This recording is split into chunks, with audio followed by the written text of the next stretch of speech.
Hi guys! So, andito kami ngayon sa baba kasi binabaha na kami. Ngayon, inabangan ko baka pumasok dito yung baha sa loob ng bahay. So, maghahakot na naman ako ng mga gamit paakyat. Wala pa naman akong kasama dito sa bahay na magbubuhat. Bata lang yung kasama ko dito. Mangga. Aray.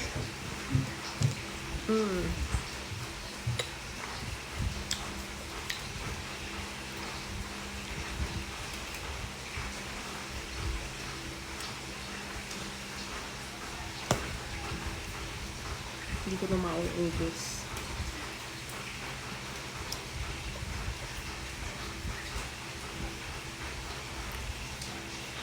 Kailangan kong patayin yung rep.